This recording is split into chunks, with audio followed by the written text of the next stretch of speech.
أعوذ بالله من الشيطان الرجيم بسم الله الرحمن الرحيم ومن الناس من يقول آمنا بالله وباليوم الآخر وما هم بمؤمنين خادعون الله والذين آمنوا وما يخدعون إلا أنفسهم وما يشعرون صدق اللہ العظیم۔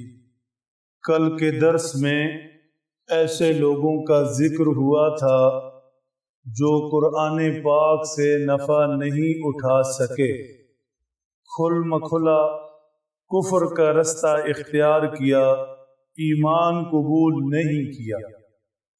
آج قرآن پاک سے محروم رہ جانے والے ایک اور طبقہ کا ذکر ہے جنہوں نے زبان سے تو ایمان کو قبول کیا، بظاہر تو کلمہ پڑھتے رہے، اوپر سے تو خود کو مومن کہتے رہے، لیکن اندر سے، باطن سے، دل سے اس کی تصدیق نہیں کی، ایمان قبول نہیں کیا۔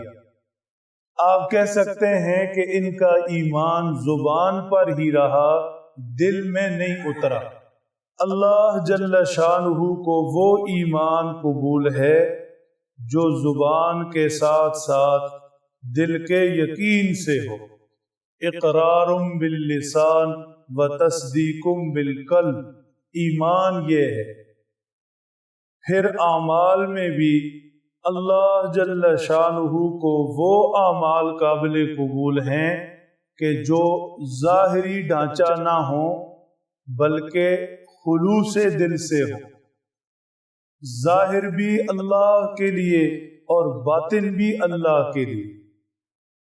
اللہ جل شانہ تو بہت بڑی ذات ہے۔ میں اور آپ بھی جب کسی سے کوئی معاملہ کرتے ہیں تو اصرار کر کے کہتے ہیں کہ یہ آپ دل سے کہو، اور کسی سے کوئی چیز لینی ہے تو اصرار کر کے کہتے ہیں کہ دل سے دو، بار بار پوچھتے ہیں، تصدیق کرتے ہیں کہ آپ نے یہ چیز دل سے دی ہے یا نہیں۔ ہمیں تو دھوکہ بھی ہو سکتا ہے کہ ظاہری طور پر کوئی کہے کہ میں دل سے کہہ رہا ہوں اور دل سے دے رہا ہوں، ہمیں کیا خبر کہ دل میں کیا ہے۔ اللہ جل شانہ تو علیم بذات الصدور ہیں، لہذا ان کے ساتھ ایمان کا معاملہ ہو یا اعمال کا معاملہ ہو، وہ تو خوب جانتے ہیں کہ زبان پر کیا ہے اور دل میں کیا ہے۔ لہذا خداوند قدوس کو وہ ایمان قبول ہے، وہ عمل اللہ کے ہاں شرف قبولیت پاتا ہے کہ جو خلوص دل سے ہو۔ تو یہ لوگ قرآن پاک کے نفع سے محروم رہے جن کی زبانوں پر ایمان تھا اور دل نے اس کی تصدیق نہیں کی۔ وما ہم بمؤمنین، ارشاد فرما یہ مومن نہیں، منافق ہے۔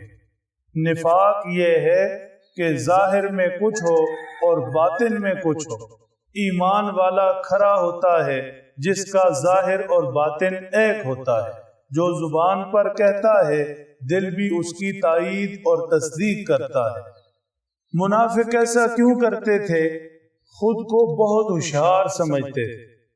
ان کا خیال یہ تھا کہ دنیا کے اندر ظاہری طور پر ہم کلمہ پڑھتے ہیں، ایمان والوں کے ساتھ ہیں، اگر مسلمانوں کو فتح ہو گئی تو ان سے کہیں گے کہ ہم تو تمہارا کلمہ پڑھتے تھے، تمہارے ساتھ ہیں، اور اگر مسلمان شکست کھا گئے اور کافروں کو غلبہ حاصل ہو گیا، ہم ان سے کہیں گے کہ یہ تو ہم اوپر سے کلمہ پڑھتے تھے، اندر سے تو ہم تمہارے ساتھ تھے۔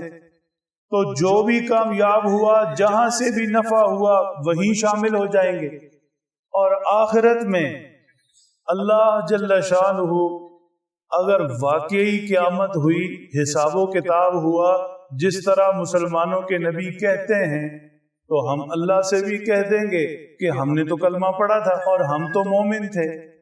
گویا یہ اپنے خیال میں اللہ کو دھوکہ دے رہے ہیں، فریب کر رہے ہیں، اللہ کے نبی صلی اللہ علیہ وسلم ایمان والوں کے ساتھ دھوکہ کر رہے ہیں، فریب دے رہے ہیں، بہت زیادہ جسے ضرورت سے زیادہ چلاک کہا جاتا ہے وہ بن رہے ہیں۔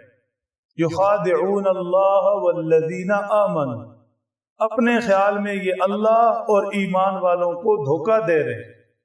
اللہ کو دھوکہ دینا کہاں ممکن؟ ارشاد فرمایا ما تسقط من ورقۃ لا يعلمها الا هو، درخت سے جب کوئی پتا گرتا ہے تو درخت سے بچھڑنے اور زمین تک پہنچنے میں اس کا سارا سفر ہم جانتے ہیں۔ تو جو ذات پاک درخت سے پتے کا گرنا جانتے ہیں، کیا انہیں خبر نہیں کہ یہ شخص زبان سے ایمان قبول کر رہا ہے اور دل میں کفر ہے؟ بخوبی واقف ہیں۔ خبیر اللہ کی صفت ہے، بصیر اس ذات کی شان ہے، سمیع علیم بذات الصدور۔ تو یہ اپنے آپ کو دھوکہ دے رہے ہیں۔ وما يخدعون الا انفسهم وما يشعرون، انہیں خبر نہیں، عقل نہیں، اتنی سمجھ بھی نہیں کہ اللہ کو دھوکہ دینا کہاں ممکن ہے۔ یہ تو اپنے آپ کو دھوکہ دے رہے ہیں۔ اپنے آپ کو دھوکہ کیسے؟ کہ ذہن میں ایک خیال رکھا ہوا ہے، اس کے پیچھے چل رہے ہیں، اپنے آپ کو تسلی دے رہے ہیں مسلمان غالب آئے تو ان کے ساتھ، کافروں کو فتح ہوئی تو ان کے ساتھ، قیامت ہوگی تو اللہ سے یہ کہہ کر جان چھڑا لیں گے کہ ہم تو ایمان قبول کرتے تھے۔ تو اپنے آپ کو دھوکہ ہے، یہ نہیں خبر کہ کل ہونا کیا ہے۔ اللہ جل شانہ جب نفاق کو عام کر دیں گے، ظاہر کر دیں گے، تو منافق آدمی کتنا رسوا ہوتا ہے۔ آج دنیا میں بھی دیکھ لیں کہ اگر کسی شخص کا جھوٹ پکڑا جائے جو اوپر سے ساتھ تھا اور اندر سے کچھ اور تھا، کل جب اس کا یہ نفاق اور دوغلا پن ظاہر ہوتا ہے تو کتنی شرمندگی ہوتی ہے۔ کھل مکھلا جس نے مخالفت کی اور اقرار کیا اور مقابلہ کیا، وہ تو اتنا ذلیل اور رسوا نہیں ہوتا۔ شرمندہ ہو سکتا ہے کہ میں نے مخالفت کیوں کی تھی، لیکن جو ذلت اور رسوائی دوغلے آدمی کے نصیب میں ہوتی ہے وہ کسی اور کے حصے میں نہیں۔ تو یہ خود کو دھوکہ دے رہے ہیں۔ کل دنیا میں ممکن ہے ان کی منافقت ظاہر ہو جائے، دنیا میں نہ ہوئی تو آخرت میں تو اللہ نے ہر چیز کو کھول کر سامنے رکھ دینا ہے، پھر کہاں جائیں۔ اپنے آپ کو دھوکہ دینے کی مثال یوں ہے جیسے کسی شخص کے پاس زہر سے بھری ہوئی شیشی ہو، بوتل ہو، اور وہ اس کے اوپر لیبل لگا لے شہد کا، اور پھر اسے شہد سمجھ کر پیتا رہے، لیبل جو اوپر لگا لی۔ تو یہ شخص خود کو دھوکہ دے رہا ہے، اپنے آپ کو نقصان میں ڈال رہا ہے۔ اس کی وجہ یہ ہے کہ ظاہری طور پر شہد کا لیبل لگا دینے سے بوتل کے اندر بھرا ہوا زہر شہد تو نہیں بنے گا، وہ تو زہر ہی رہے گا۔ شہد تو تب بنے گا کہ جب اوپر لیبل بھی شہد کا اور اندر بوتل میں بھی شہد۔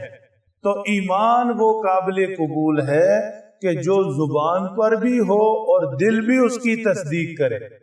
یہ جو محنت ہو رہی ہے، ایمان اور یقین کی محنت، یہ دو لفظ ہمیشہ ساتھ ساتھ کیوں بولے جاتے ہیں؟ اسی لیے بولے جاتے ہیں کہ اللہ جل شانہ کو وہ ایمان قابل قبول ہے جس کے ساتھ دھڑکتا دل یقین بھی رکھتا ہو۔ اللہ ہمیں بھی ایسا ہی ایمان نصیب فرمائے۔